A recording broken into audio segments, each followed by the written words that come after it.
नमस्कार दोस्तों, सनातन लॉजिक 9196 में आपका स्वागत है। आज मैं आपके लिए माघ महात्म का 14वां अध्याय लेकर आई हूँ। तो आइए शुरू करते हैं। अब तक की समस्त कथाएं सुनने के पश्चात सहस्त्रबाहु ने दत्तात्रेय जी से पूछा, हे भगवान, माघ मास के स्नान में ऐसी कौन सी अद्भुत पुण्य शक्ति है जिसके प्रभाव से विकुंडल को स्वर्ग प्राप्त हो गया तथा उसका बड़ा भाई भी उसके इसी पुण्य फल को प्राप्त कर उसके साथ ही स्वर्ग गया। कृपा कर माघ स्नान के विधान को सविस्तार मुझे सुनाइए। मुझे इसे सुनने का अति कौतूहल हो रहा है। सहस्त्रबाहु के ये वचन सुनकर भगवान दत्तात्रेय जी ने कहा, हे राजन, जल स्वभाव से ही पवित्र, निर्मल और जीवन शक्तिदायी है। समस्त वेदों ने जल को नारायण स्वरूप माना है। जैसे समस्त ग्रहों में सूर्यदेव सर्वोत्तम है, वैसे ही समस्त मासों में माघ मास सर्वोत्तम है। माघ मास में सूर्य के मकर राशि में स्थित रहने के कारण गौखुर जितने जल में ही स्नान करने से पापियों को स्वर्ग प्राप्त हो जाता है। इस मास को तीनों लोकों में दुर्लभ माना गया है। यदि निर्धनता से पीड़ित व्यक्ति इस योग काल में 3 दिन ही नियम पूर्वक स्नान कर ले तो उसकी निर्धनता सदा सर्वदा के लिए समाप्त हो जाती है। इस मास में निर्धनों को थोड़ा बहुत दान अवश्य करना चाहिए। यह माघ मास अत्यंत पवित्र तथा पुण्य फलदायी है। इसकी समस्त तिथियां पापनाशक एवं मोक्षदायिनी है। भगवान की विशेष कृपाओं मोक्ष तथा पाप मुक्ति के इच्छुकों को सूर्योदय के पूर्व नगर से बाहर जाकर किसी तालाब, कूप, नदी, बावड़ी इत्यादि में स्नान तथा भगवान का नाम जप करना चाहिए। माघ मास के अंत में वेद पाठी ब्राह्मणों को यथाशक्ति दान देना और भोजन कराना चाहिए तथा एकादशी व्रत के समान उद्यापन करना चाहिए। मकर राशि पर सूर्य के स्थित रहते समय ओम श्री सूर्याय नमः अथवा ओम विष्णवे नमः का जाप तथा प्रार्थना करें। हे प्रभु, हमारे स्नान का हमें यथावत पुण्य फल प्राप्त हो। इसके पश्चात मौन धारण करके भगवान विष्णु के चरणों में ध्यान लगाकर स्नान करना चाहिए।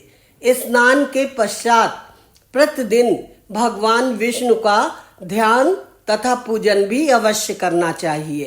हे राजन, यदि जल से भरे घड़े को रात्रि में कमरे से बाहर रखकर प्रातः उस जल से स्नान किया जाए तो तीर्थ स्थान के समान ही पुण्य फल प्राप्त होता है। जो मनुष्य घर में घड़े के जल से स्नान करते हैं उन्हें 6 वर्ष के स्नान का पुण्य फल प्राप्त होता है। नगर के बाहर कूप अथवा बावड़ी में स्नान करने पर 12 वर्ष के स्नान का पुण्य फल प्राप्त होता है। माघ मास में मकर राशि में सूर्य के स्थित काल में जो मनुष्य प्रयागराज में स्नान करते हैं उनके पुण्यों की गणना ब्रह्मा जी भी नहीं कर पाते। अधिक क्या कहा जाए।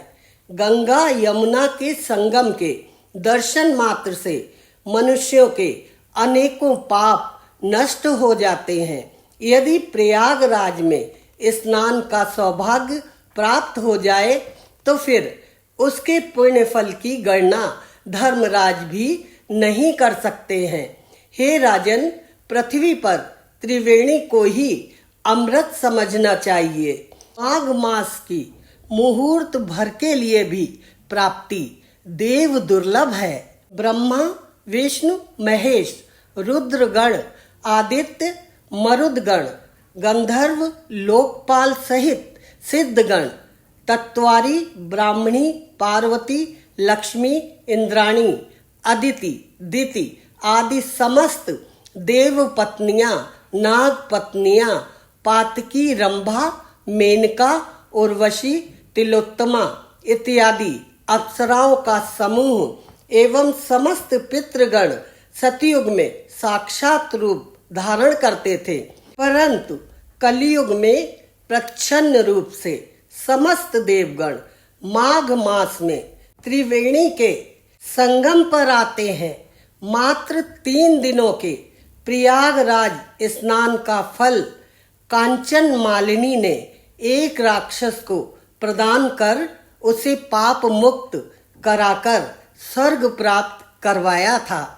इतनी कथा सुनकर सहस्रार्जुन ने निवेदन किया, हे प्रभु, वह राक्षस कौन था? कांचन मालिनी कौन थी? उसने किस कारण अपने पुण्य का दान राक्षस को दिया था तथा उसकी सद्गति किस प्रकार हुई थी? यह संपूर्ण आख्यान बताकर मेरी जिज्ञासा शांत करने की कृपा करें।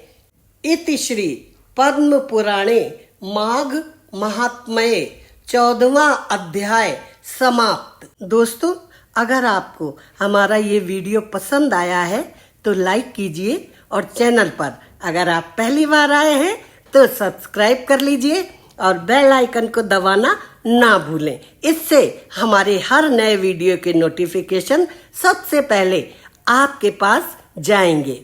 शीघ्र ही मिलेंगे माघ महात्म का 15वां अध्याय लेकर। राधे राधे।